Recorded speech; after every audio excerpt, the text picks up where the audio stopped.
හරි ඊළඟ දෙවෙනි ක්‍රමයට යන්න. මොකක්ද දෙවෙනි එක? ශස්ත්‍ර විද්‍යාත්මක ක්‍රම. මාතෘකා දාන්න ශස්ත්‍ර විද්‍යාත්මක ක්‍රම.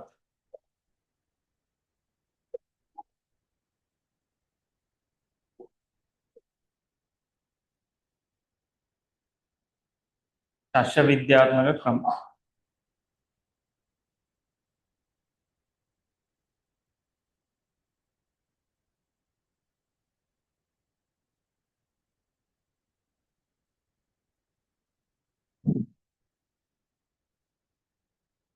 හරි එතකොට ඒකෙත් මේ ආකාර තුනම තියෙනවනේ. ඒකෙත් මේ ආකාර තුන වෙනවා. සත්ත්ව පරිබෝධයි වල්පලයි රෝගකාරක. හරි. ඒතර ඒකේ පළවෙනි එක ලියා ගන්න. ශස්ත්‍ර විද්‍යාත්මක ක්‍රම භාවිතා කරමින් සත්ත්ව පරිබෝධ පාලනය කරන ආකාරය. ශස්ත්‍ර විද්‍යාත්මක ක්‍රම භාවිතා කරමින් සත්ත්ව පරිබෝධ පාලනය කරන ආකාරය.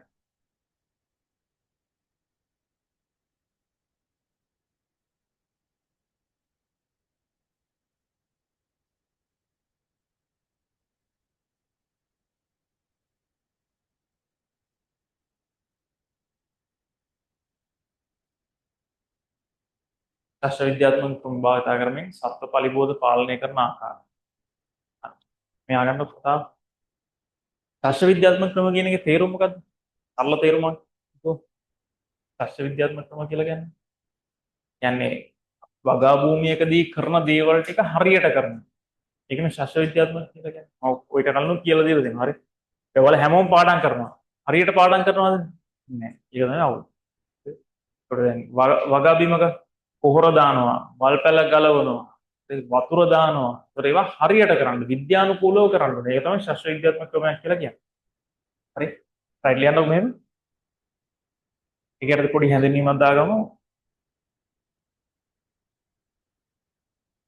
යන්න භෝග වගාවේදී සිදු කරන භෝග වගාවේදී සිදු කරන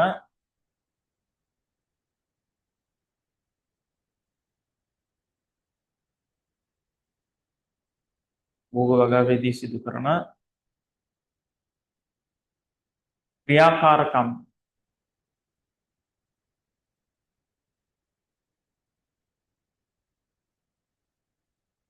භෝග වගාවේදී සිදු කරන ක්‍රියාකාරකම් විද්‍යානුකූලව සිදු කිරීමෙන් විද්‍යානුකූලව සිදු කිරීමෙන්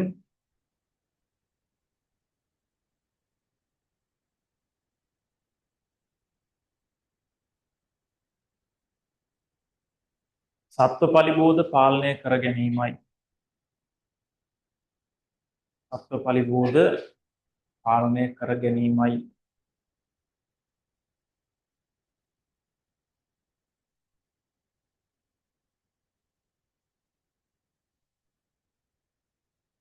හරි.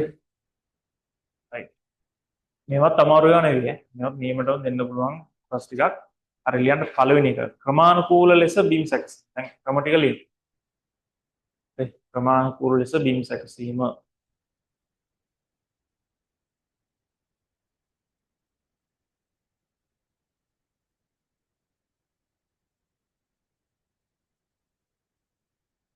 හරි.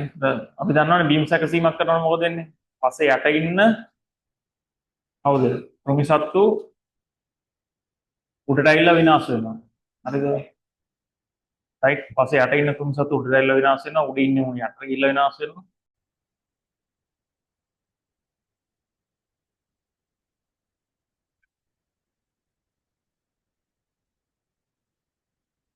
ඔය ඔයාලට ඔය හරි සද්ද වෙන්නේ නැහැ. ඕක කනේ තියලා කැපුවොත් උඹලා නම් එන්නේ නැහැ ඉස්සර. right. ලියන්න මෙහෙම. පස තුල වෙසෙන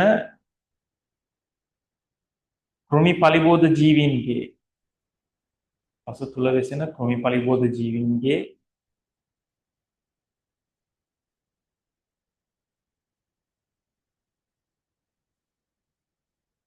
ජීවන චක්‍රයේ අවස්ථාවන්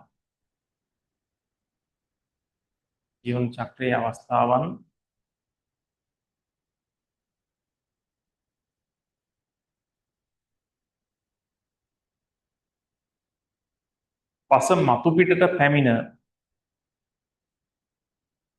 පස මතු පිටට පැමිණ විනාශ කිරීම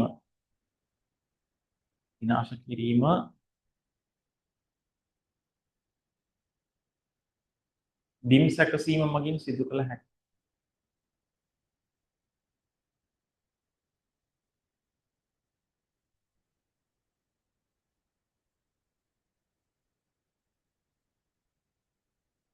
බිම් සැකසීම මගින් සිදු කළ හැකියි.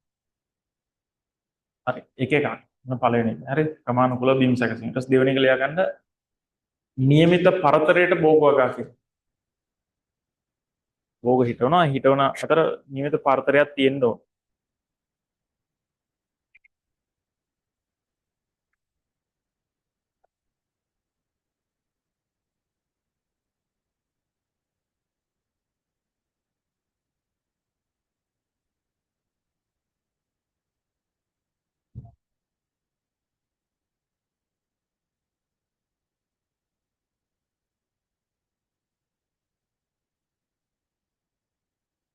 හරි. નિયમિત පරතරයට භෝග වගා කිරීම.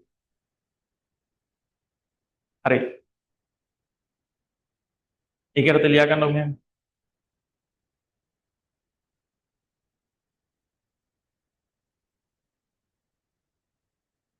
හරි. කියන්න භෝග වගා පරතරය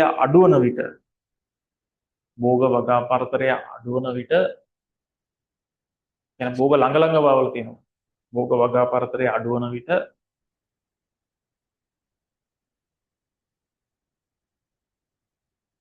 ශාක අතර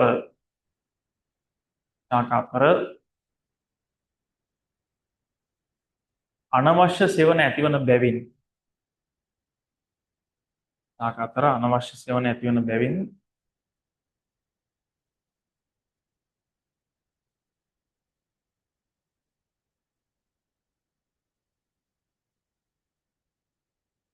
කෘමි පලිබෝධකයන් ව්‍යාප්ත වීම වැඩිය.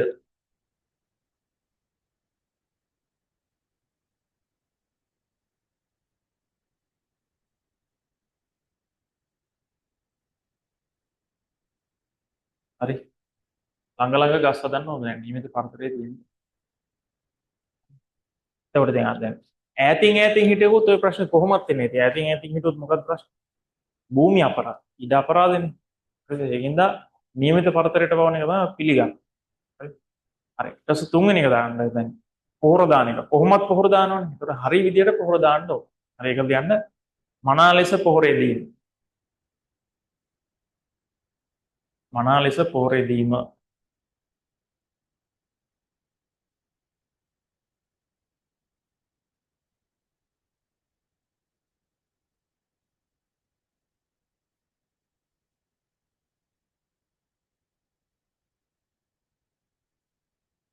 හරි.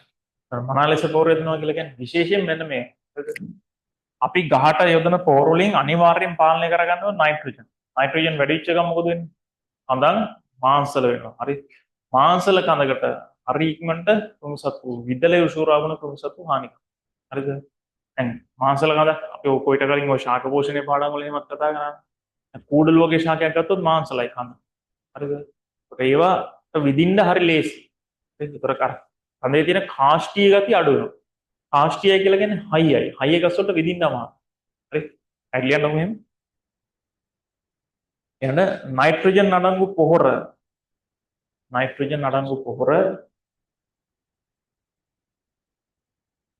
අනවශ්‍ය ලෙස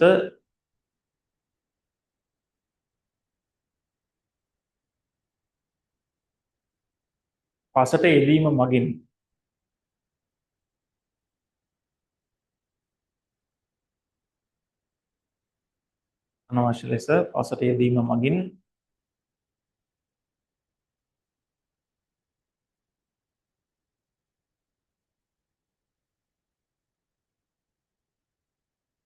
ශාක කොටස් මාංශල වීම නිසා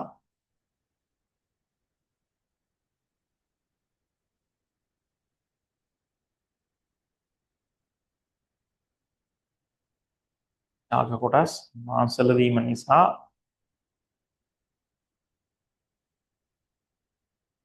පලිබෝධ හානි වැඩි වේ.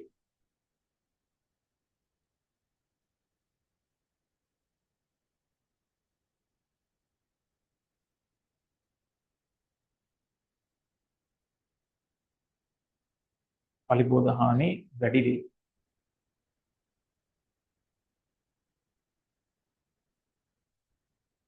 යන එම නිසා සමතුලිත පොහොර යෙදීම මගින්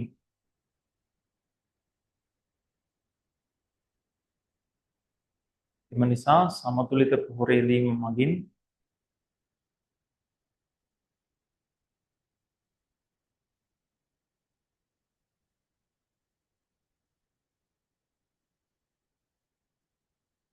කෘමි සහ කෘමි නොවන ජීවීන්ගේ හානි කෘමි සහ කෘමි නොවන ජීවීන්ගේ හානි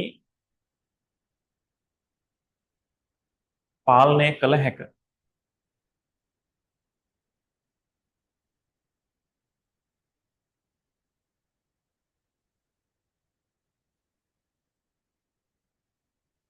කරුණු තුනයි. ඊට පස්සේ හතරවෙනි එක ලියන්න මනා ලෙස ජල පාලනය. මනා ලෙස ජල පාලනය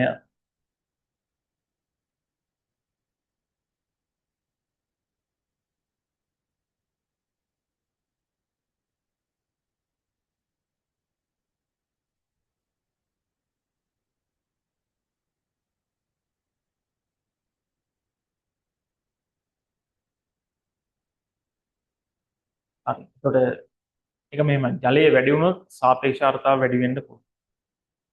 ඊට පස්සේ නෙමටෝඩාවන්ගේ ආසාදන වැඩි වෙන්න පුළුවන්. හරි. ඒකින්ද හරියට වතුර පාලනය කිරීමක් කරන්න ඕනේ. හරි ලියන්න ඕනේ මෙහෙම. යන භෝග ශාකයේ අවට පරිසරයේ භෝග ශාකයේ අවට පරිසරයේ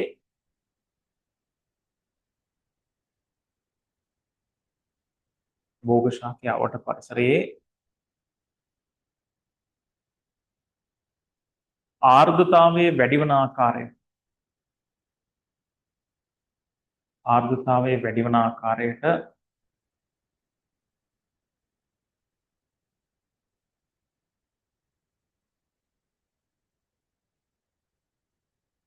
ජලයේ සැපයූ විට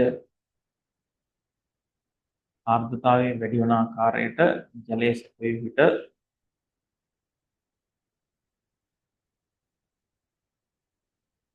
පලිබෝධ ව්‍යාප්තිය වැඩි වේ.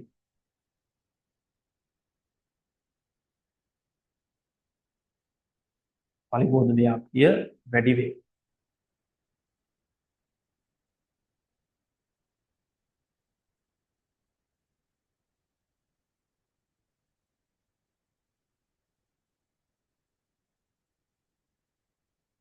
යන එම නිසා ශාකයේ වටා තෙතමනය එම නිසා ශාකයේ වටා තෙතමනය අනවශ්‍ය ප්‍රමාණයට වැඩි නොකළ යුතුයි.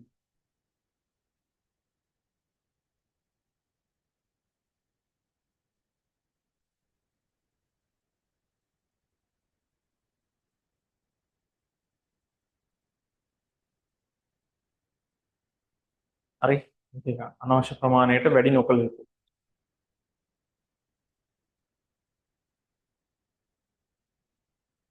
හරි. බලන්න ඊළඟ ඒ කියන්නේ ඕකෙම හරි ওই කාරණා මෙන්න මෙහෙම එකක් තියෙනවා. දැන් ජල පාලනයනේ අපි කතා කරන්නේ. ඔක පලිබෝධක අනුව වෙනස් වෙනවා. දැන් හිතන්න පසේ නෙමටෝඩා වැඩි නම් විශේෂයෙන්ම කොකුපණු හානි. හරිද? කොකුපණුවා. මෙයා කැමති තෙතමනයේ තියෙන තත්ත්වයක් තියෙනවා. ඒතර මෙයා පසේ ඉන්නවනම් අපි මොකද කරන්න ඕනේ? පසේ වතුර අඩු කරන්න ඕනේ. හරිද? එතකොට මුං කවුද බින් ඌරා. හරි බින් ඌරා ඊට පස්සේ වෙල්මියෝ. හරි. මේ සත්තු පස ඇතුලේ ගුල් හාරගෙන ඉන්නේ. මුංග මර්ධනය කරන්න වතුර බැඳලා තියන්න. මුන්ට බෑනේ මේ වතුර යට පසේ ගුල් හාරගෙන ඉන්නේ. හරිද? ඒක අවස්ථාව අනුව වෙනස් වෙනවා. ඉන්න පලිබෝධකයෝ කවුද කියලා බලන්න. හරි. දෙගොල්ලම ඉන්නවනේ ඉතින් අවුලක් ඈ. මුනුත් ඉන්නවා මුනුත් ඉන්නවා. මුනුත් ඇයි අවුල් වෙනවා. හරි. එහෙනම් ඉතින් මුලින් පස වේල්ලා මූව නැති කරලා පස්සේ වතුර බැදලා මේ මූව නැති කරන්න. එතකොට ආපහු මූව හැදෙන්න පුළුවන්. ඉතින් ඒක අවස්ථානුකූලව කරන්න. හරි. රයිට් ඒකත් ලියන්න මෙහෙම. මේ ජල පාලනය යටතේම ලියන්න. කොකුපණුවාගේ හානියේදී කොකුපණුවාගේ හානියේදී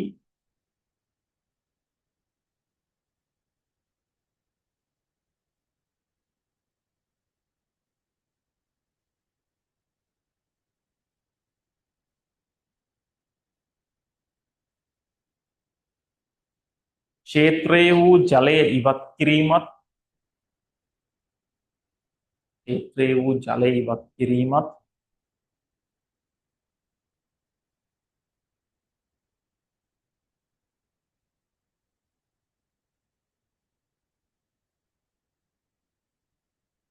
දින්ඌරන්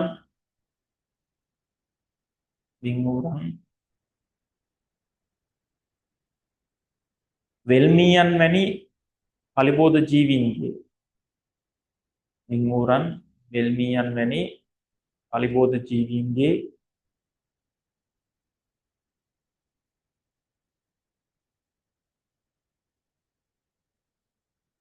හානිය පාලනය කර ගැනීම සඳහා හානිය පාලනය කර ගැනීම සඳහා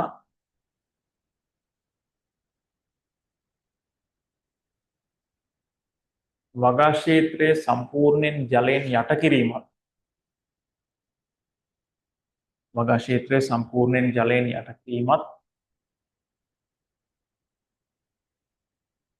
සිදු කරයි.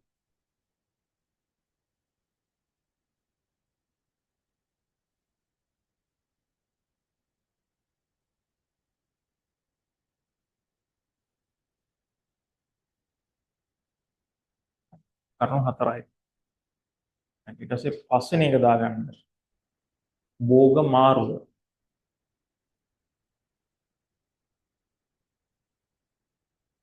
භෝග මාරුව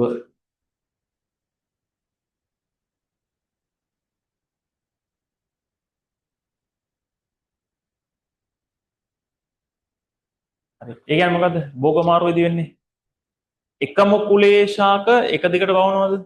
නෑ. ඕක එළවලු වගාවේදී කරන්න පුළුවන්. එකම කුලේ ශාක දැන් හිතන්නකෝ. වැටකොළු හදලා ඊළඟ කන්නේදී කරවිලා හදනවද? නෑ. කුලේ මොකද්ද? කුකු පිටේසේ කුලේ ශාක. ඒකට කවුද ප්‍රධාන වශයෙන් හානි කරන පලිබුදු කියන්නේ?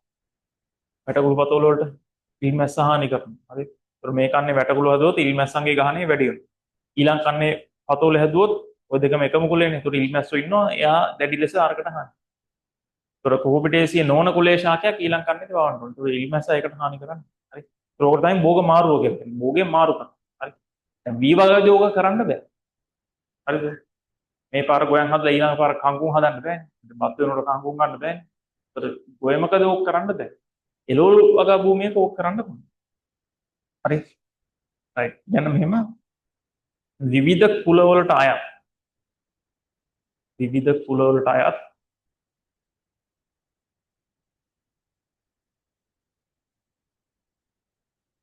භෝග විවිධ කුලවලට අයත් භෝග මාරුවෙන් මාරුවට වගා කිරීම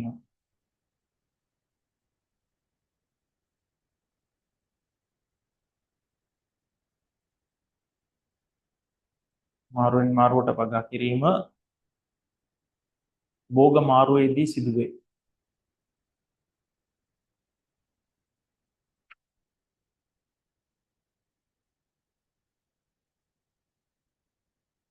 කියන්න එමගින් පරිසරයේ වූ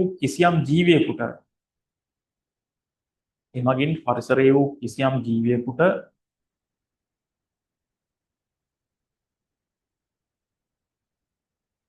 අඛණ්ඩව ආහාර හෝ වාසස්ථාන නොලැබී යාමෙන් අඛණ්ඩව ආහාර හෝ වාසස්ථාන නොලැබී යාමෙන්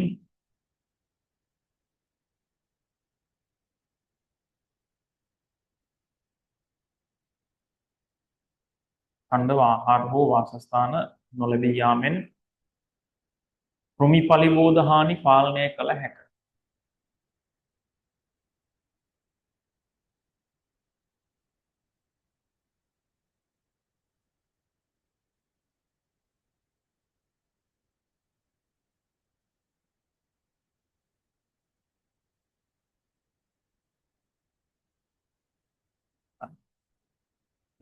කරුණු පහ ඊට පස්සේ 6 වෙනි එක ලියා ගන්න. මිශ්‍ර භෝග වගාව.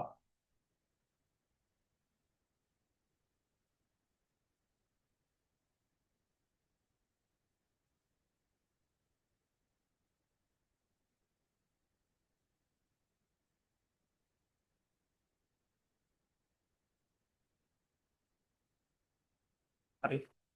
මේ ඊයේ මැච් එක වෙලාවේ ඔයාලා දැක්කද නේ අන්තිම වෙලාවේ මේ ලන්ඩන්ගේ ලංකාවේ මිනිස්සු නිව්සීලන්ත කියා කෑ ගහලා නිව්සීලන්ත වලට සපෝට් කරන්න දෙන්නේ නැහැ කොහොමද මැච් එක දිනනවනේ. හරි.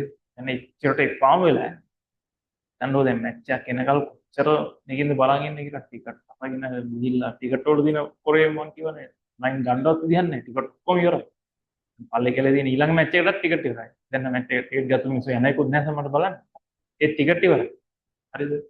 ඒකට මේ කියලා අන්තිම වෙලාවේ දැක්කද දන්නේ මේ නසුන් කතා කරන වෙලාව තියෙනවා.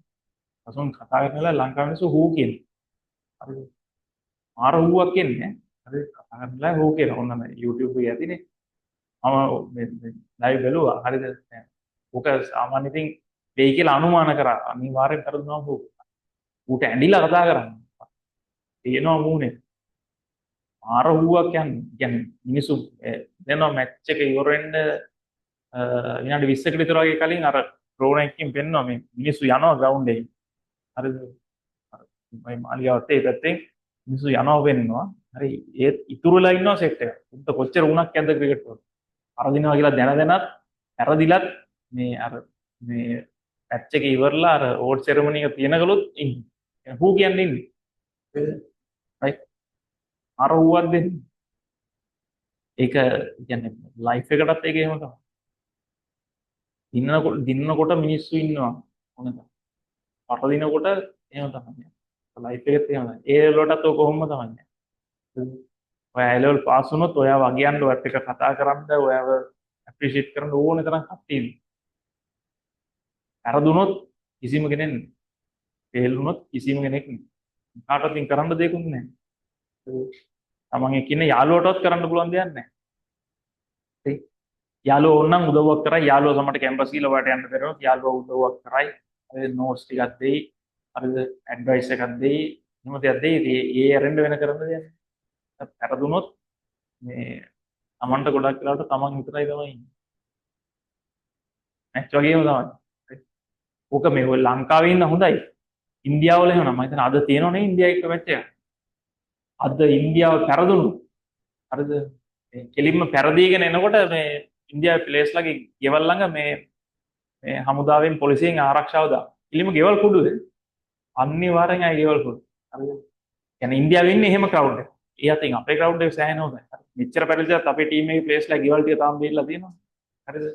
ඒතර මේ කියන්නේ අපි එහෙම දේවල් වලට යන්නේ නැහැ. කියන්නේ ඉන්දියාව අපිට වඩා ක්‍රිකට් වලට උණ තියෙන රටක්. එකපාරක් මේක ඇවිල්ලා 2003 වගේ වෙන්නේ මට අවුරුද්ද හරියට මතක නැහැ. ඉන්දියාව ෆස්ට් රවුන්ඩ් එකෙන් එළිය. ෆස්ට් රවුන්ඩ් එකෙන් එළියට ගියා. දැන් අපි දැන් මේ පාර ඕස්ට්‍රේලියා ගිය ෆස්ට් රවුන්ඩ් එකෙන් එළිය. අන්න ඒ වගේ ඉන්දියාව ෆස්ට් රවුන්ඩ් එකෙන් එළිය ගියා මේ මැච් බලන්න ගිහලා තිබ්බ ඉන්දියාවේ මිනිස්සු මේ තමන්ගේ වකුගඩුව විකුණුවා. හරි. වකුගඩුව විකුණලා ඒ සල්ලි අරගෙන මැච් බලන්න.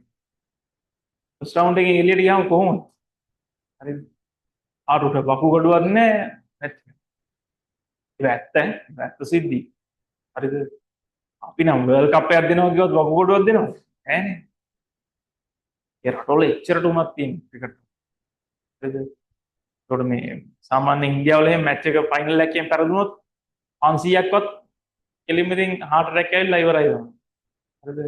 ඒකට මේ ඒ වගේ දැන් අද මම හිතන්නේ ඉන්දියාව එක්ක මැච් එකක් ඇති. දැන් නම් අර ෂෙඩියුල් එක ගැනත් එහෙම ඔළුවේ අදහසක් නැහැ දැන්. රයිට්. මේ ඉන්දියාව පෙරදුනොත් එහෙම ඉන්න හම්බෙන්නේ නැහැ. දැන් මැච් එක තියෙන්නේ ඉන්දියාවලනේ. කියන්නේ 96 එහෙමත් මේ 96 සෙමි ෆයිනල් එක තිබ්බේ අපි 96 නේ චැම්පියන්ස් ලෝනේ. 96 සෙමි ෆයිනල් එක ගියාවේ ලංකාව ඉන්දියාව. ඒකේ මේ ඉන්දියාව පෙරදීගෙන ආවා. එන්නකොට බලන් ආපු මිනිස්සු ගල් වලින් ගහනවා, බෝතල් අතේ දෙන බෝතල් විසික් කරනවා, ඇපල් පළු වලින් ගහනවා. ඇපල් නේ කන්නේ උන්. හරිද? කකා හිටපෙන් ගහනවා. හරිද? මේ ගහනකොට මේ ඔකේ ඒ කාලේ අපිට ඒ කාලේ හිටපු නිකන් ඒ කාලේ කතා දැන් කාලේ කතා අහන්න බෑනේ. ඒ කාලේ කතාව මාර අහන්න ආසයි. හරිද? සෙමි ෆයිනල් එකේ අපි දිනාගෙන එනවා. හරිද? මම කියන්නේ ග්‍රවුන්ඩ් එකේ හිටියලු 88000ක් සෙනඟ. හරිද? 88000ක් කියන්නේ හිතන්නකෝ. හරිද? මේ අපේ ලංකාවේ ග්‍රවුන්ඩ් වල එච්චර දාන්න බෑ. හරිද? බුදුහාම මේ 88000ක් කියනවා. ඒ මැද තමයි අපි සෙල්ලම් කරන්නේ. මේ ඒකේ අපි දිනාගෙන එනකොට මේ ඉන්දියාවේ ඔය අතේ දින බෝතල් අරගෙන යනවා දමලා ගහන්න ගත්තා. පස්සේ ඔන්න මැච් එක පොඩි වෙලාවකට නෑත්. හරි නවත්තලා ආයෙ පටන් ගත්තා. ඒකට මේ අපිට ඒ කාලේ හිටපු හොඳම බැට්ස්මන් තමයි අරවින්ද. අරවින්ද බවුන්ඩරි ලයින් එක ළඟ තමයි ෆීල් කරන්නේ. මේ ඊට පස්සේ එතන ඒ කාලේ හිටපු තව ප්ලේයර් කෙනෙක් හිටියා උපුල් චන්දන කියලා මම හිතන්නේ එයා මේ නැතක් වෙනකන් ලංකාවේ මේ ෆීල්ඩින් කෝච් විදිහට මේ ඔකේ අර්ජුනත් කියන එක තමයි. කියන්නේ උපුල් චන්දන දුවගෙන ඇවිල්ලා අර්ජුනට කියවලු මේ අරවින්දව ඇතුළට ගන්න. ඒ කියන්නේ ඌට ගලක් යවත් දුන්නොත් ඊට පස්සේ ෆයිනල් එකනේ. හරිද? අරවින්ද තමයි most valuable player. කියන්නේ අපිට හිටපු වටිනාම player. අරවින්දව ඇතුළට ගන්න මම යන්නම් බවුන්ඩ් ලයින් එක. අන්න ඒ කාලේ හිටපු ප්ලේයර්ස්. හරි. ඊට උපුල් චන්දනව බවුන්ඩ් ලයින් එක ළඟට දැම්මා. දාලා අරවින්ද ගත්ත ඇතුළට. මොනවෙන් දමල ගහයි දන්නේ නැහැ. එතකොට මේ කොහොම ඊට පස්සේ ආයෙත් ගහන්න ගත්තා. මේ ආයෙ මොකක් හරි වෙලා කවුරු හරි දැන් ඔය ධර්මසේනද මන්ද දැන් අම්පයා ඉන්නේ ධර්මසේන. එයා නම්බර් 1 අම්පයානේ දැන්. ධර්මසේන දුපස මේ ඇපල් බෑවක් උස්සගෙන එනවා ග්‍රවුන්ඩ් එකේ මැද ගැහුවා කියලා. ඊළඟ අම්පයර් ගාවට ගිහිල්ලා කියනවා. ඊට පස්සේ මැච් එක නෑ. ඉතලා අපි දිනුවා ඉතින්. දිනුව දුන්නා. ඊළඟයි මේ වර්ල්ඩ් කප් ෆයිනල් එක ඕස්ට්‍රේලියාව එක්ක තිබ්බේ. ඒකත් ගැහුවානේ අපි. ඒකේ අරවින්ද තමයි සෙන්චරි එකක් දැම්මේ. අරවින්ද තමයි මැච් එක ගැහුවා. මේ එතකොට මේ ඒ කාලේ එහෙමයි. දැන් ඉතින් එහෙම නැහැ. හරි. ඔය මේ ආසියාවේ ග්‍රවුන්ඩ් වටේට යකඩ වැටක් දාලා තියෙනවා. යකඩ වැටක් දාලා තිනවා. එකෙන් එළියට පනින්න බෑ. හරිද? මේ එකෙන් එළියට යන්න බෑ. කියන්නේ අර ආසියාවේ උන් මේ හොඳ ප්‍රේක්ෂකයෝ විදිහට පිළිගන්නේ. ඇග්‍රෙසිව් කියන්නේ උන් මැච් දිනන්න මොනේ පෙරදුනහම ගහනවා රෝම ඒකින්ද යකඩ වැටක් වගේ දාලා. දැන් යුරෝප් වල එහෙම නැහැ. මේ උන් එහෙම වැටවල් දාලා නැහැ. ඕන ග්‍රවුන්ඩ් එකට දුවන්න පුළුවන්. උන්ගේ ඔය හිටි ගමන් එක මේ පිස්සෝ තමයි ඉන්නේ මේ හිටි ගමන් මේ කොකොඩියක් අරගෙන ග්‍රවුන්ඩ් එක මැදට දුවනවා. හරි එක්ක මොනවා නැතුව ග්‍රවුන්ඩ් එක මැදින් දුවනවා. හරිද? එහෙම ඒවා තමයි උන්ගේ දෙන්නේ. හරිද? අර උන් එහෙම ගහන්නේ එහෙම නැහැ. හරිද? දැන් ඕස්ට්‍රේලියාව ෆස්ට් රවුන්ඩ් එකෙන් එළියේ. දැන් ඕස්ට්‍රේලියාව මිනිසුන් ගෙවල් වලට ගහලාද? නැහැ. ඒක නැහැ. ඒ මිනිස්සු ඒවා අර සාමකාමීව ඉඳලා අපිට බෑ. හරි. රයිට්. වෙලාවට මේ ටීම් එක ඉන්දියාවේ හිටියේ නැහැ. ඉන්දියාවේ හිටියා නම් ආයි. හරි. රයිට්. අලියන්න ඊළඟට. ඊළඟ ලියුවා නේද මිශ්‍ර භෝග වගාව කියලා. හරි. මිශ්‍ර භෝග වගාව. මෙහා. මිශ්‍ර භෝග වගාවේදී වෙන්නේ මෙහෙමයි. මිශ්‍ර කරලා එක භෝගයක් නෙවෙයි. භෝග වර්ග කීපයක් වගේ. ඒකේ වාසිය මොකද්ද?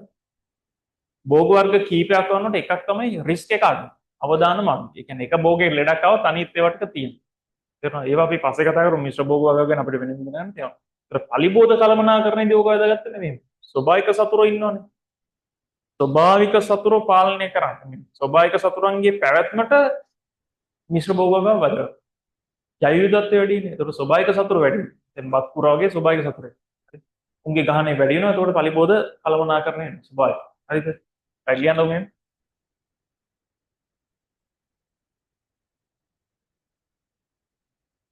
යන්න එකම වගා ක්ෂේත්‍රයක් තුල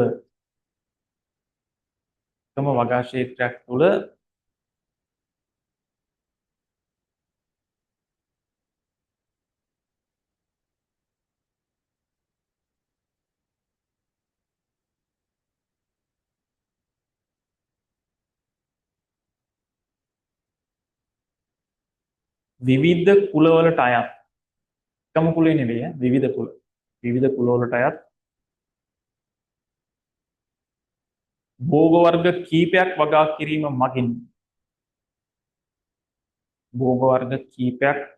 කිරීම මගින්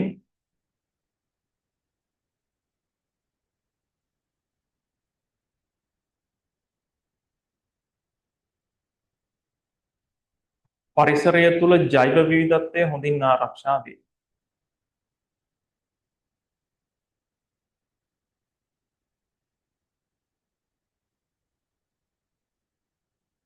පරිසරය තුළ ජෛව විවිධත්වය හොඳින් ආරක්ෂා වේ.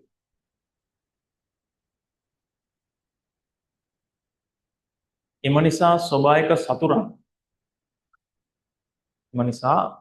සතුරන්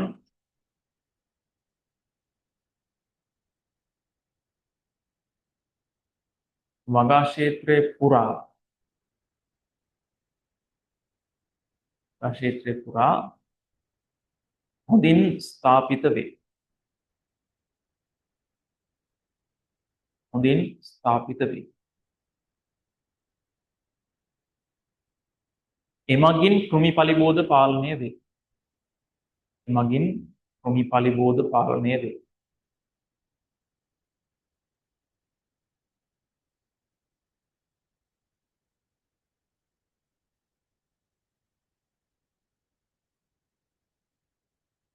හරි ඊට පස්සේ ඒකේ අවසාන එක දාගන්න ප්‍රතිරෝධී ප්‍රභේද භාවිත. ප්‍රතිරෝධී ප්‍රභේද භාවිතය. හරි ප්‍රතිරෝධී කියන්නේ ඔරොත්තු දෙනවා. හරි දැන් මෙන්න මේ ප්‍රභේද හදලා තියෙනවා ලංකාවේ. හරි ගොයම් ගොක් මැස්සගේ හානි. ගොයම් ගොක් මැස්ස. හරි ගොක් මැස්සගේ හානියට ප්‍රතිරෝධී මෙන්න මේ ප්‍රභේදය. BG400. ගොක් මැස්ස බහුලව ඉන්න ප්‍රදේශවල මේ ප්‍රභේදය තමයි නිර්දේශ කරන්නේ. මේක හදන්න කියලා කියන්නේ. ගොක් මැස්සට හානි කරන්න බෑ. පැලියන්. යන්න ශාක අභිජන්න තාක්ෂණයේ භාවිතා කර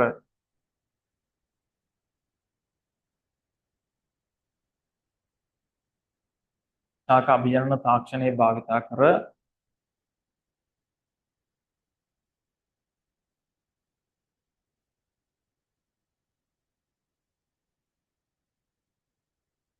කෘමි සහ කෘමි නොවන කෘමි සහ කෘමි නොවන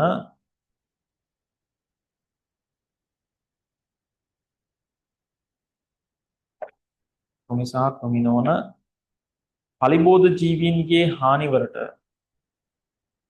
කෘමි සහ කෘමි නොවන පලිබෝධ ජීවීන්ගේ හානිවලට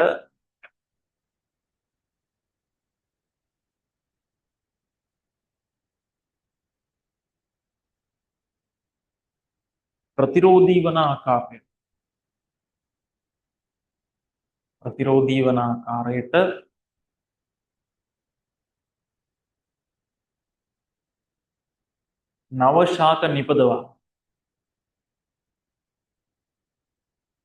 නව ශාක නිපදවා ඒවා වගා කරයි. නව ශාක නිපදවා ඒවා වගා කරයි. හරි උදාහරණ දාගන්නකො මෙන්න මේ. හරි උදාහරණ දාන්න. BG400 V ප්‍රභේදය. BG400 BG කියලා කියන්නේ බතලක. හරිද? බතලකොට V පරීක්ෂණ මධ්‍යස්ථානයෙන් තමයි හදලා තියෙන්නේ. 400 කියලා කියන්නේ මාස 4 V ප්‍රභේදය. BG400 V ප්‍රභේදය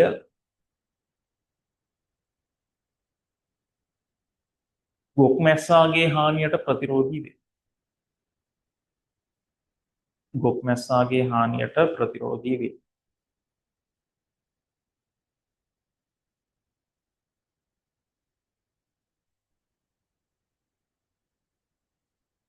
හරි. පැහැදිලිද? නම් ඔන්න ශාස්ත්‍ර විද්‍යාත්මක ක්‍රමවල පළවෙනි එක හරි මොනවද? සත්පලුකුත්. මේකේ තර මේ මුල ටිකේ විතරයි මෙහෙම ලොකුවට තියෙන්නේ. අන්තිම එක රසායනික ක්‍රමෙහිම අපි වෙනම ඊළඟ ටියුට් එකෙන් කතා කරනවා.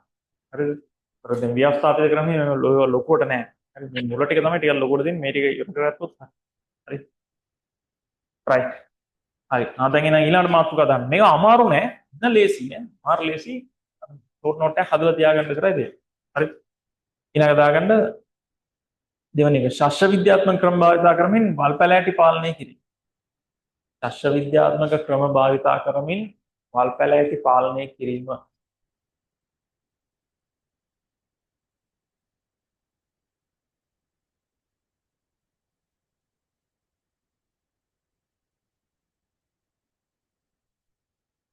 හරි. ශස්ත්‍ර විද්‍යාත්මක ක්‍රම භාවිතා කරමින් වල් පැලෑටි පාලනය කිරීම.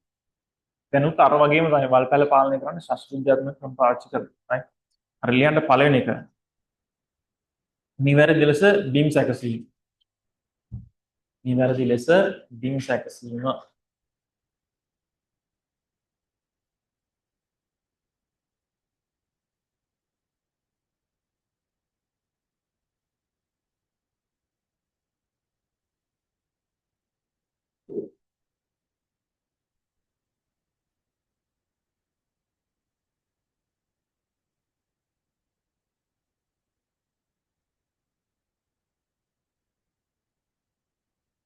නිවැරදි ලෙස බීම් සැකසීම. ඒකට දෙලියන්න මෙහෙම. ඒකේ තර වගේ නෝය. හරි. අර මතු පිට තියෙන වල් පැල ටික පසට යට වෙනවා. ඒ තමයි කියන්නේ. දැන් ඔක සප්තපලි බෝධවලත් කතා කරා. හරිද? හරි. මේ යට ඉන්න උඩ දෙනවා උඩ ඉන්න යට යනවා. හරි. මේකෙත් ඒකම තමයි කියන්නේ. ලේසි. කරුණ එකයි. විස්තරේ විතරක් වෙනස් වෙනවා. යන මෙහෙම. පස මතු පිට පවතින වල් පැල ඇටි. පස මතු පිට පවතින වල් පැල ඇටි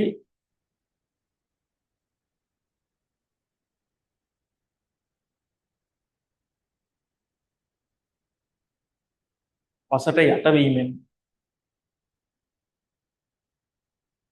යටවීමෙන් ඒවා පාලනයකට ලක්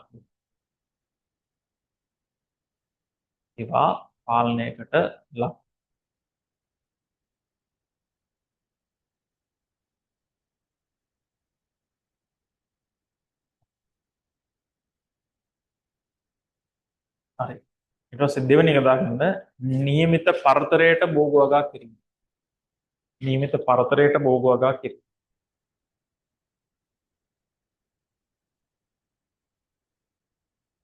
හරි. දැන් ඒකත් දුන්නනේ මේ සත්පලි බෝධකෙත් දුන්නනේ ඕක. හරි. දැන් විස්තර විතරක් වෙනස් වෙනවා. මොන බලන්න විස්තර. ඒක මෙහෙමයි ළමයි. දැන් සත්පලි බෝධකේ අපි මොකද්ද කිව්වේ? ළඟ ළඟ භෝග හිටවන්න එපා. මේකෙදි කියන්නේ ඈතින් හිටවන්න එපා. හරි. يعني භෝගයක් මෙහෙම මේ හරිය එකක් වෙනවා නම් අනිත් එක මෙහෙ තිබ්බොත් ඈතින් තිබ්බොත් මොකද වෙන්නේ? මේ හරිය එතන භූමිය හිස්නේ. ඒත් මෙහෙ වල් පැල හැදෙනවා. හරිද? මෙහෙ වල් පැල හැදෙනවා. හරිද? රයිට්. අර වෙනස මතක තියාගන්න. කරුණ එකයිනේ සත්පලි බෝධකේ කිව්වා ළඟ ළඟ හිටවන්න එපා. හරි. සෙවන හම්බුනහම පලි බෝධක කොහොම පලි බෝධක වැඩි. හරිද? මේක කියන්නේ ඈතින් හිටවන්න එපා. මැද ඊට තිබ්බොත් ඉරිලේ වැටෙනවා වල් පැල හැදෙනවා. හරි. රයිට්. ලියන්න නියමිත පරතරයට වඩා වැඩි පරතරයකින් ශාක වගා කළ විට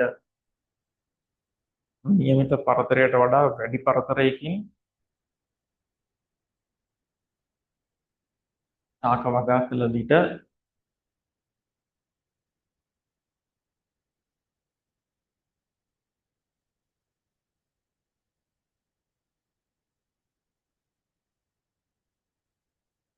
භෝග පේලි අතර කලාපේ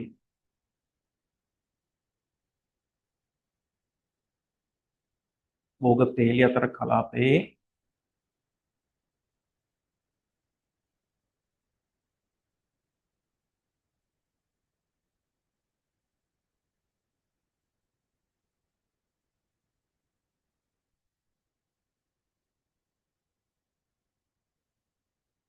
භෝග පේලි අතර කලාපේ අනවශ්‍ය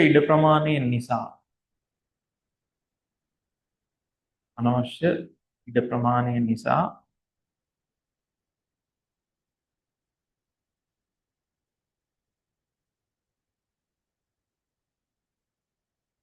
වල් පැල ඇටි ව්‍යාප්තිය වැඩිය.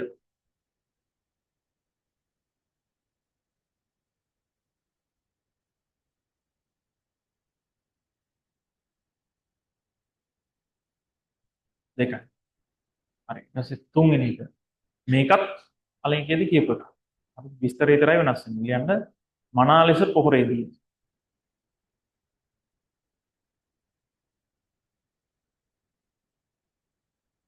මනා ලෙස පොහොරේදී. බලන්න මේ කියන කාරණා මනා ලෙස පොහොරේදීම කියන එක. ඒක කියන්නේ මෙහෙම. පොහොර දානකොට මෙන්න මේ මූල කලාපයට වැටෙන්න විතරක් පොහොර දාන්න. මෙහෙන් එළියට පොහොර දාන්න ඕනේ. හරි. ඒකට එළියට පොහොර දැම්මොත් වල් පැලවල බීජ තියෙනවා මේවා පැලවෙන්න පුළුවන්. ඒතර අපි පොහොරක් දාලා එනවා. හරිද? එක එකක් සහ අනිත් එක පොහොර හරහා එන්න පුළුවන් නේ වල් පැලවල බීජ. උදාහරණයක් කාබනික පොහොර. තේරුණාද? හරි. කාබනික පොහොර හරහා එන්න පුළුවන්. ඒතර කාබනික පොහොර තහවුරු කරගන්න ඕනේ වල් පැලවල බීජ වලින් තොරයි. හරිද? දැන් වැඩිපුරම වල් පැල වල බීජ එන පොහොරක් තමයි ගොම පොහොර. තේරුණාද? අපි රෙජියෝම ගොම පොහොර ගෙනලා ක්ෂේත්‍රෙට දැම්මොත් අනිවාර්යෙන් වල් පැල හැදෙනවා. හරිද? කොම්පෝස්ට් වල ඒ ප්‍රශ්න තියෙනවද? හොඳට හැදිච්ච කොම්පෝස්ට් වල නෑ. කොම්පෝස්ට් වල අපි ඉගෙන ගත්තේ උෂ්ණත්වය වැඩි වෙනවා. හරිද? ඒකට අර මේ අධික උෂ්ණත්වයක් යටතේ ක්‍රියා කරන ශුද්ධ ජීන්ගේ ගහනේ ඉඳලා එයාලා වැඩි වෙලා තාපය වැඩි කරලා උෂ්ණත්වය වැඩි කරලා කොම්පෝස්ට් කොට ඇතුලේ මේ වල් පැල වල බීජ ටික මරනවා. හරිද? කොහොම පොහොර වල එහෙම වෙන්නේ නැහැ. ඒතර කොම්පෝස්ට් පොහොර හොඳයි. හරි. හරි ලියන්න මෙහෙම. ඒක ලියන්න.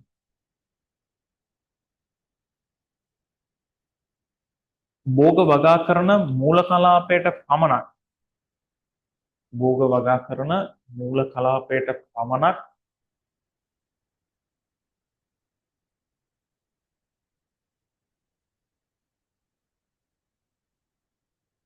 පොහොර යෙදීම මගින්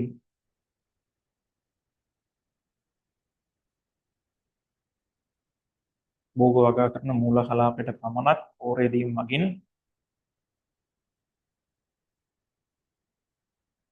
අන්තර්පේලි කලාපයේ වූ ඒ කියන්නේ පැල අතර තියෙන ඉඩ හරි අන්තර්පේලි කලාපය හරි අන්තර්පේලි කලාපයේ වූ වල් පැල ඇටි ප්‍රරෝහණය වීම පාලනය වේ.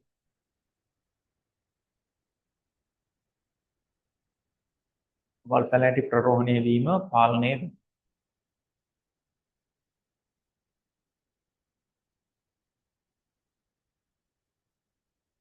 ආභනික පොහොර යෙදීමේදී ආභනික පොහොර යෙදීමේදී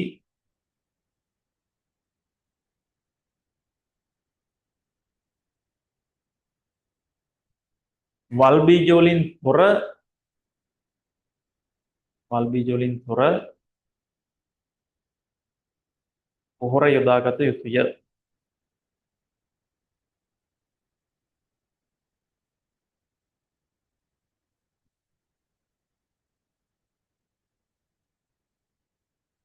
තුනයි. ඊට පස්සේ හතරවෙනි එක දාගන්න මිශ්‍ර භෝග වගාව. මිශ්‍ර භෝග වගාව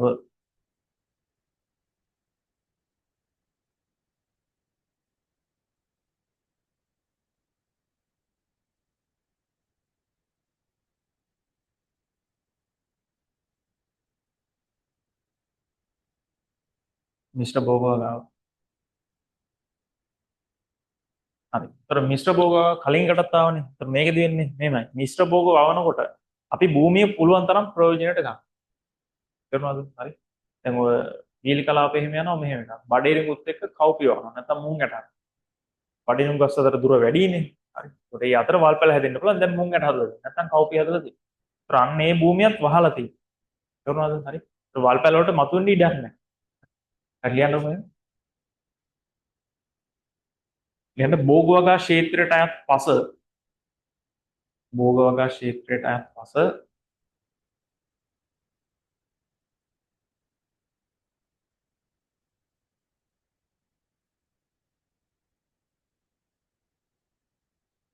හොඳින් ආවරණය වන ආකාරයට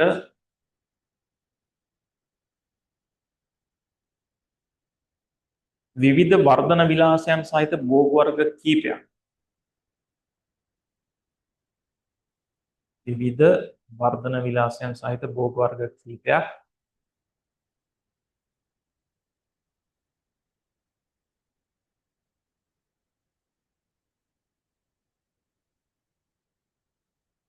එකම වගා ක්ෂේත්‍රය තුළ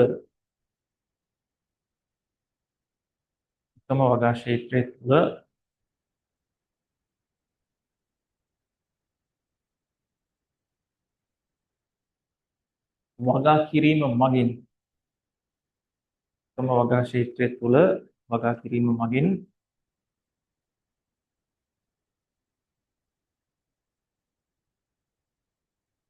වල් පැල ඇටි ක්ෂේත්‍රය තුළ තහවුරු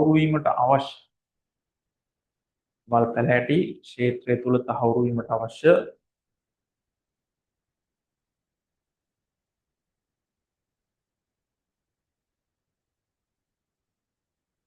තත්ත්ව නොලැබී යාම නිසා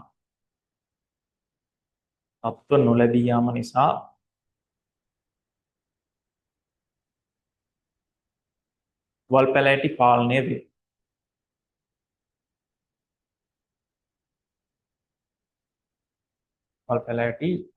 වේ. හරි.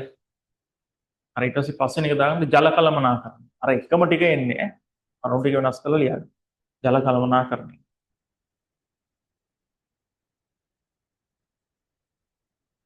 කුඹරක වතුර බැඳලා තියෙනවා. ඒතර මඩ වී වගේ තමයි වැඩිපුර කරන්නේ. මඩ ගොවිතැනින් තමයි කරන්නේ. ජල කළමනාකරණය. කියන්නකෝ ඒකට. කියන්න මඩ භෝග වගාවේදී. මඩ භෝග වගාවේදී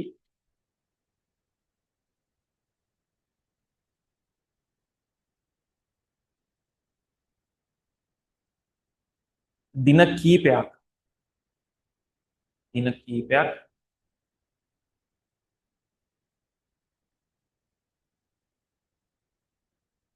වගා ක්ෂේත්‍රයේ ජලයෙන් යට කර තැබීම මගින්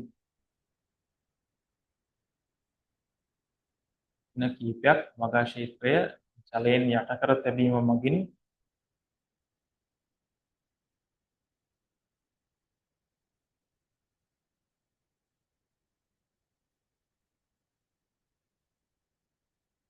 පසේ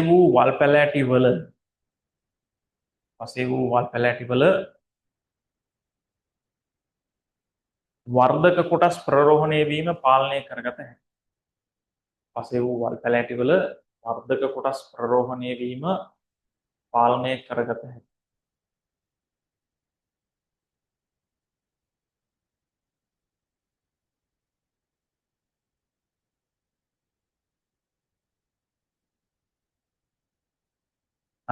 අන්න පහිට සායනය දාන්න ආවරණ භෝග වගාව. ආවරණ භෝග වගාව. ආවරණ භෝග වගාව. ඔක ඊට කලින් කතා කරලා තියෙනවා. යන්න මතකද කොහෙද කතා කරේ ආවරණ භෝග වගාව? මතකද? පස පාඩමේදී හරි අපි අර පාංශ සංරක්ෂණය කියන කොටසේදී කතා කරා. මොකද්ද? පස ආවරණය කරන භෝගයක් වවනවා. කොහෙද දකින්න පුළුවන්? කුඹර කෝක් කරන්න පුළුවන්ද? බෑනේ. කොහොමද දකින්න පුළුවන්? බහුවාර්ෂික භෝග තියෙන බිම්. ඒ කියන්නේ පොල් වගාවේදී පුළුවන්, රබර් වගාවේදී හරි. කියන්න බලන්න පොළොව වාගෙන යන භෝගයක් උදාහරණ. සෙන්ට්‍රෝසීමා. හරි. ඊට තව පියුරේරියා. ඒවා රනිල. හරිද? වැල් වර්ග මේ පොළොවට සමාන්තරව උඩට යන්නේ. රබර් ගස් දිගේ එහෙම යන්නේ. හරි. හරි ලියන්නකෝ. හරි. ඒතකොට ඒකෙන් මෙහෙමයි. ඒකෙන් කීපයක් වෙනවා. හරි. එකක් පසට දැන් රනිලයක් නේ. එහෙනම් පසට මොකද කරන්නේ? නයිට්‍රජන් එකතු කරනවා. පාංශු කාදනය වළක්වනවා. හරි. අපි හදන භෝගයත් එක්ක තරම් කරන්නේ නැහැ. රබර් ගහත් එක්ක යා තරම් කරන්නේ නැහැ. හරි. හරි ලියන්නකෝ මෙහෙම. යන ප්‍රධාන භෝගයට අමතරව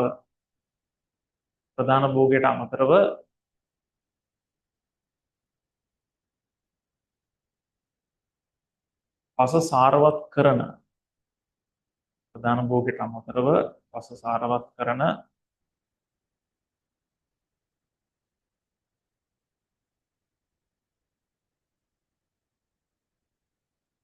ආවරණ ශාකයක්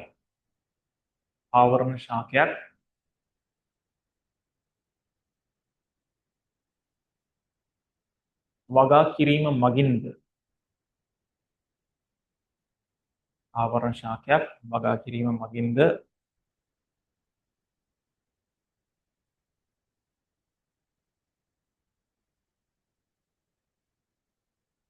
වල්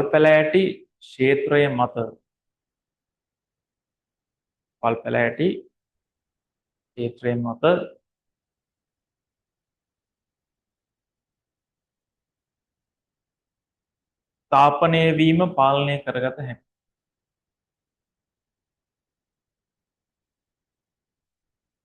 තාපනය වීම පාලනය කරගත හැකියි.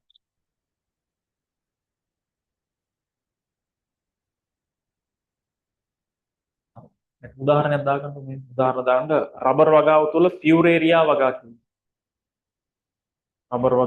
පියුරේරියා වගා කිරීම. පියුරේරියා නවා සෙන්ට්‍රෝසීමා වෙන්න පුළුවන්. අනිත් මොන එකක්?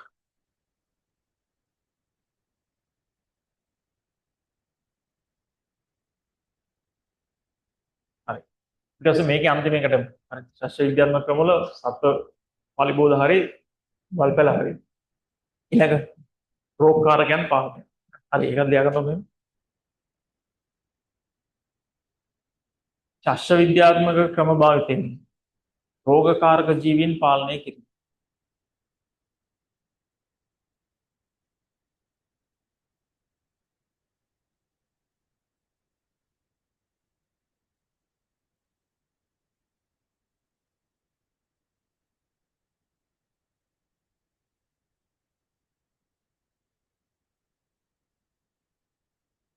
ශාස්ත්‍ර විද්‍යාත්මක ක්‍රම භාවිතයෙන් රෝගකාරක ජීවීන් පාලනය කිරීම.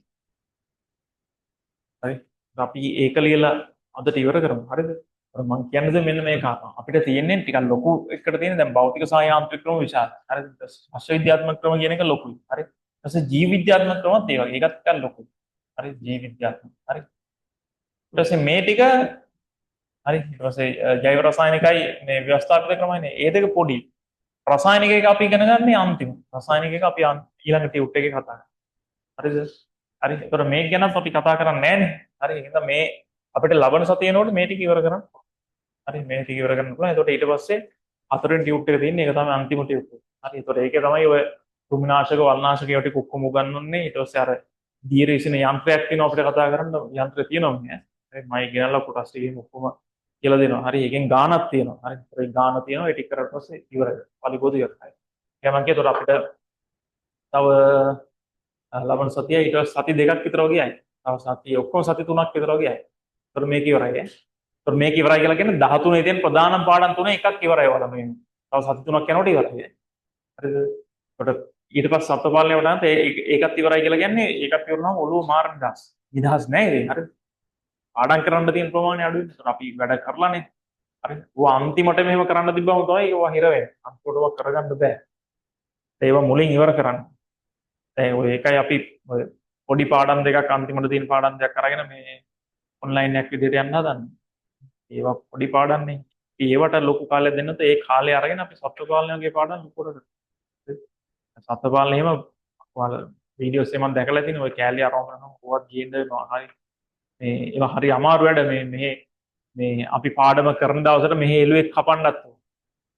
කියන්නේ මස් කඩේට එළුව එන්නත් ඕනේ. ඒකට සමහර දවස්වල ඒ සතියේම එළුවෙක් මරලා නැහැ. හරි. ඒකට එළුවෙක් මැරුවේ නැත්නම් අපිට ඔහුගේ ආහාර ජීර්ණ පද්ධතිය ගේන්න බෑ. හරකෙක් ගේන්න බෑ. හරකෙක් මාර ලොකු ආහාර ජීර්ණ.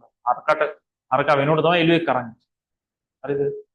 ඒකට මේ කුකුලෙක් ගේන්න ඕනේ. ඒවා හරියට ප්ලෑන් කරලා ඒ දවස්වලට ගෙන්න ගන්න එහෙම ඕනේ. හරි. ඒකයි හරි අමාරු වැඩ ඒක ඔක්කොම පන්තියේදී කරනවා. හරිද? රයිට්. ඒතොර එහෙනම් මේක ඉවර කරගෙන ඉමු සත්ත්ව පාලනයට යන්න. හරි. රයිට්. හරි. ලියමුකෝ මෙහෙම. ලියන්න පළවෙනි එක ලියන්න. හරි. ඒතකොට පළවෙනි එක තමයි මෙන්න මේක. දැන් ශුද්‍ර ජීවීන්නේ පැතිරෙන ඉන්න වළක්ව ගන්න ඕනේ. නිරෝගී රෝපණ ද්‍රව්‍ය පාවිච්චි කරන්න පුළුවන්. ලියන්න පළවෙනි එක. නිරෝගී රෝපණ ද්‍රව්‍ය භාවිතා කිරීම. අද කරාම මේ කොටස් දෙක ඉවරයිනේ. ඊට පස්සේ ලබන සතියේ මේ ටික ඉවර කරන්න පුළුවන්. හරි. නිරෝගී රෝපණ ද්‍රව්‍ය භාවිතා කිරීම.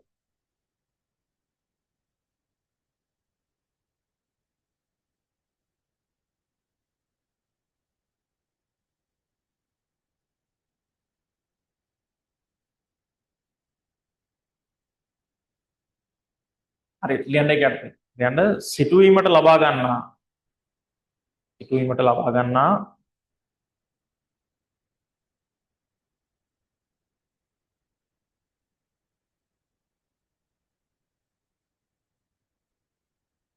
සිටුවීමට ලබා ගන්නා බීජ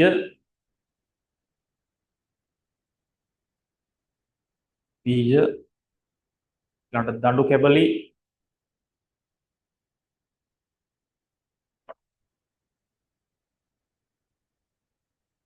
බීජ දඬු කැබලි නිරෝගී මෞෂාක වලින් පමණක් ලබා ගැනීම මගින්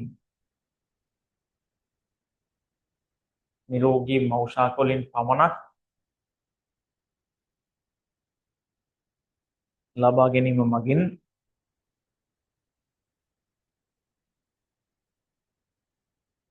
නිරෝගී පැළගහනයක් ලබාගත හැකියි.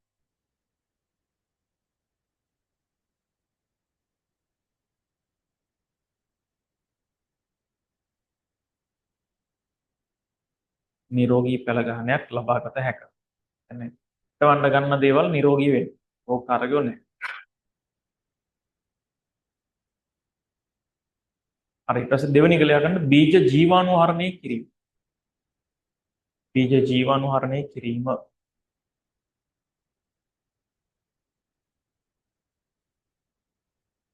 ජීවාණුහරණය කරනවා කියලා ගොඩක් වෙලාට කරන්නේ දිලීරනාශක වල ගිලින. හරි. ගිලියන්. අද ඉතින් රෙඩි වෙලා ඉන්න ඕනේ මම කිය සතියම කියවන අද කැඩනකල් ලියන්න තමයි තියෙන්නේ. ලියනවා අමාරු දේවල් නෑ ලියන්න තමයි. හරි. ලබන සතියේත් එහෙම තමයි. දැන් දින ඊට පස්සේ හරි. අර ගොඩාක් ලියන පාර්ට් එක ඉවරනවා ලබන සතියේ. දැන් මේවා ටිකක් ලේසි ලබන සතියේ තියෙන ටික පොඩ්ඩක් මීට වඩා සංකීර්ණ නේ. හරි. හරි ලියන්න ඔබෙන්. ලියන්න සිටුවීමට පෙර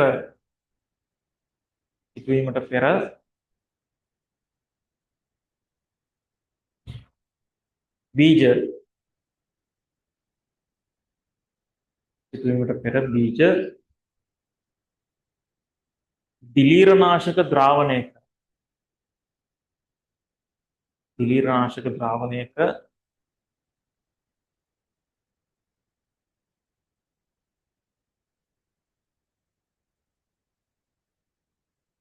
මිනිත්තු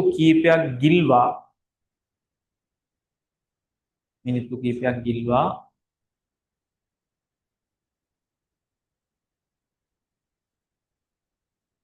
සිටුවීම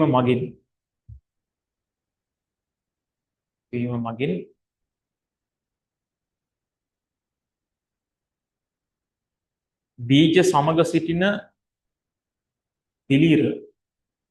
බීජ සමග සිටින දිලීර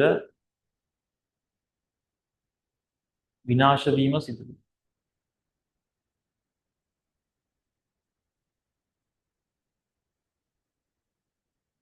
බීජ සමග සිටින දිලීර විනාශ වීම සිදු වේ.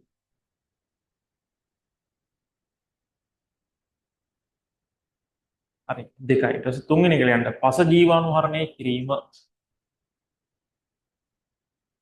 පස ජීවාණුහරණය කිරීම.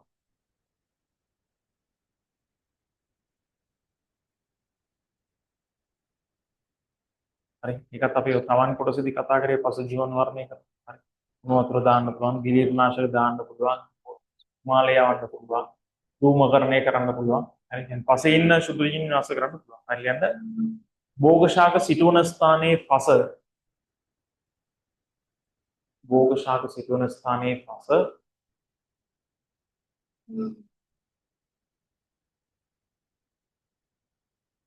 භෝගශාක සිටුවන ස්ථානයේ පස හොඳින් ජීවාණුහරණය කර සිටවීම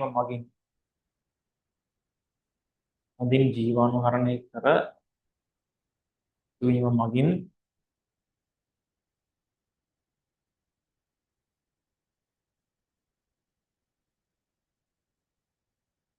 එම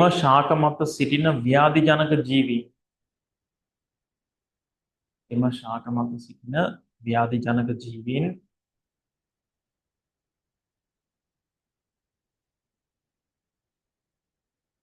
පාලනය කරගත හැක.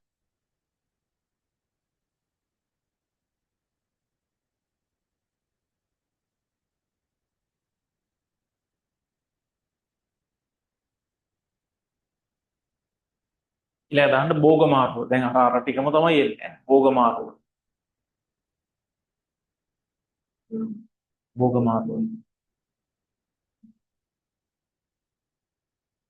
හරි. ටිකෙත් කියන්නේ ඒක තමයි. අර රෝගකාරකයා අඛණ්ඩව පවතින්න බෑ. භෝගේ මාරු කරනවනේ. හරි. එහෙනම් විවිධ කුල වලට අයත්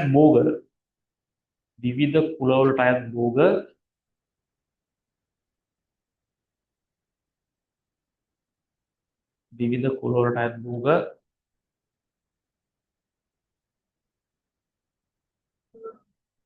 මාරුවෙන් මාරුවට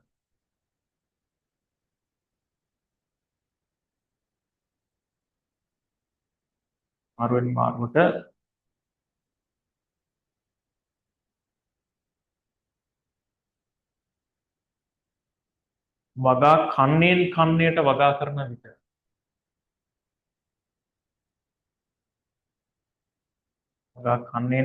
වගා කරන විට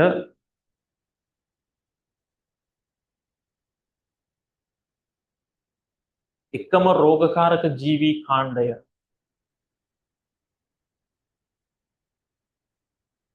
එකම රෝගකාරක ජීවී කාණ්ඩය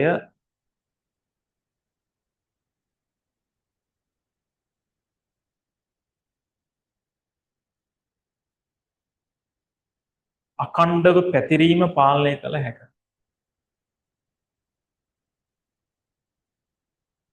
අඛණ්ඩව පැතිරීම පාලනය කළ හැක.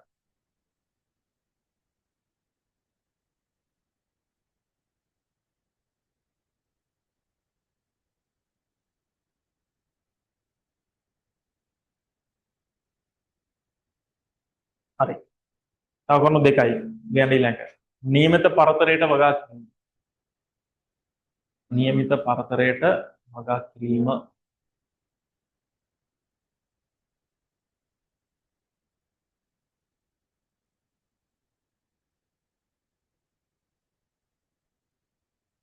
හරි. ඒතර ඒකෙත් අරක තමයි වෙන්නේ අර අනවශ්‍ය සෙවණ ඇති වෙන එකනේ. අනවශ්‍ය සෙවණ තියෙනවා. ඒතකොට ආර්තාවය වැඩි වෙනවා. ඔහුගේට ආර්තාවය වැඩි වෙනවා. ඒතකොට දිලීර වැඩි වෙනවා. ළඟ ළඟ හිටවනවා. කතාව ලියන්න. යන්න අඩු පරතර වලින් ශාක සිටු විට අඩු පරතර වලින් ශාක සිටු විට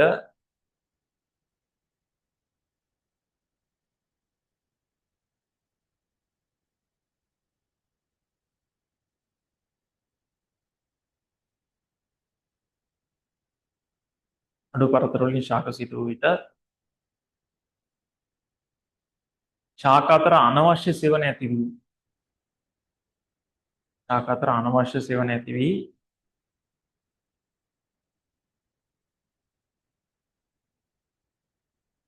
ශාක අතර අනවශ්‍ය සෙවණ ඇති වී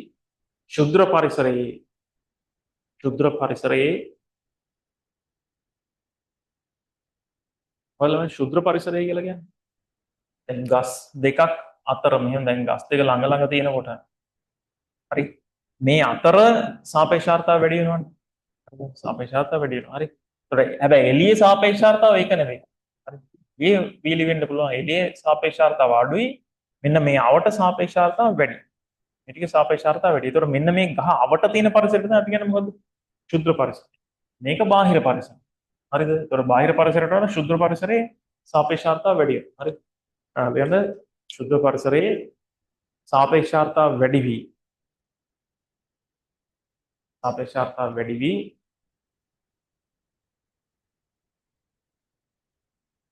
දිලීර රෝග ව්‍යාප්තිය වැඩි වේ.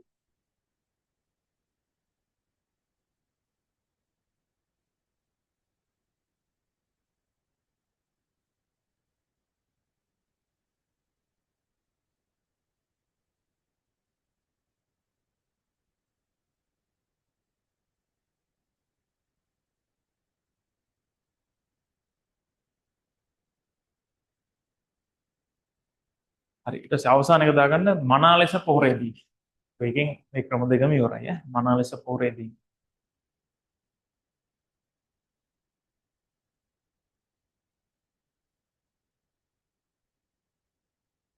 හරි. එතකොට ඒකෙත් මොකද්ද වෙන්නේ? අර කතාවම තමයි මොකද්ද? නයිට්‍රෝජන් වැඩි වුණොත් අඳම් මාංශල වෙනවා. ඉන්නේ තමයි කියන්න ඕනේ. හරිද?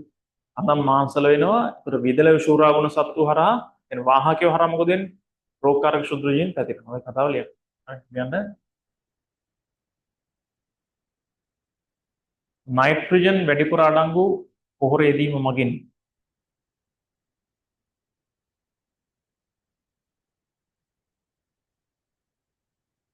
නයිට්‍රජන් වැඩිපුර අඩංගු පොහොර යෙදීම මගින් භෝග ශාක කඳන් මාංශල වී භෝග ශාක කඳන් මාංශල වී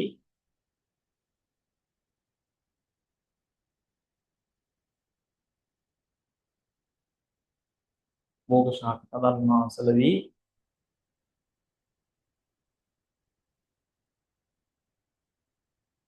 විද යුෂෝරා බොන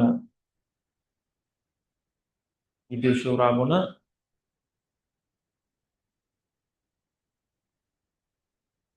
වාහක කෘමිසතුන් හරහා වාහක කෘමිසතුන් හරහා වෛරස් රෝග පැතිරීම සිදු වාහක කෘමිසතුන් හරහා වෛරස් රෝග පැතිරීම සිදු වේ. අන්න රූට් කාලක යනවා. හරි. ඉතින් අර මනා ලෙස පෝරේදීමක් කරන්න ඕන. හරි. බැලන්ස් සමතුලිත පෝර මිශ්‍රණයක් යොදන්න ඕන. right. ඒතකොට ඔන්න මේ කොටස් දෙක හරි ඈ. හරි. ඊළඟට එක අපි ඊළඟ සතියෙන් ඉවර කරලා මේ ටියුට් එක ඉවර කරමු. ඕක තමයි අමාරු ටියුට් එක.